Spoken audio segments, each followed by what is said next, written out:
एक बजुर्ग आदमी जंगल दे विच जा रहा सी ते उहनूं ना दूरों एक रोण की आवाज़ आउण डई सी। चीख चीख के कोई रोण डिया सी। जदों बजुर्ग उत्थे पहुंचे तो एक चूहा रो रहा सी। बजुर्गों ने पूछा भी किहड़ी वजह तो रो रहा, की मसला है। आंदा मैनूं बिल्ली तो डर लगदा, मैं अल्लाह पाक अगे दुआ कर रहा कि मैं बिल्ली बन जावां, मैं अपनी जिंदगी तो गुजार सकां बगैर डर तो। उन्होंने बजुर्गों अल्लाह के दुआ की, अल्लाह ने दुआ कबूल कर ली तो चूहे तो बिल्ली बन गई।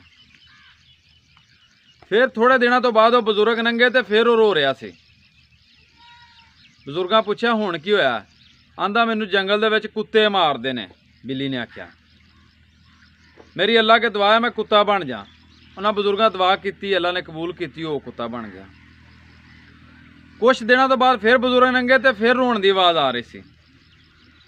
फिर पूछया उन्होंने, आख्या मैं कुत्ता बनया तो मैनूं शेर पै गया तो इत्थे झाड़ियां दे विच मैं लुक के शेर तो अपनी जान बचाई है। मैनूं शेर तो बड़ा डर लगदा, मेरी अल्लाह के दुआ है मैं शेर बन जा।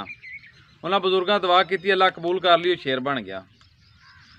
थोड़े दिनों तो बाद फिर नंगे तो फिर रोण डिया होवे।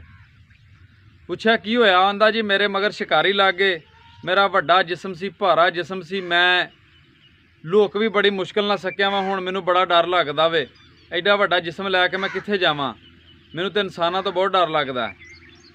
उन्होंने बजुर्गों ने उन्होंने बहा के आख्या गल ये भी डर तेरे अंदर है, ना कुत्ता बनन नाल, ना शेर बनन नाल, ना बिल्ली बनन नाल, ना चूहा बनन नाल तेरा डर नहीं खत्म हो सकता जिन्नी देर तक तू अंदरों डर नहीं मुकावेंदा।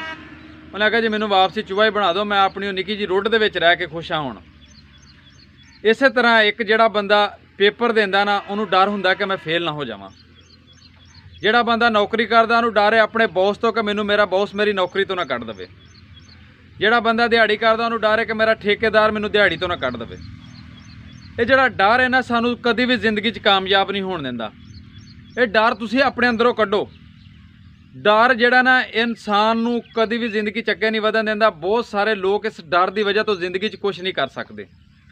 जिहड़े तुसीं कामयाब लोग वेंदे जे ना दुनिया दे विच, डर उन्हां दे दिल च भी हुंदा वे, लेकिन वो कदी भी डर नूं अपने उत्ते हैवी नहीं होण दिंदे, डर नूं उत्ते अपने मसलत नहीं होण दिंदे।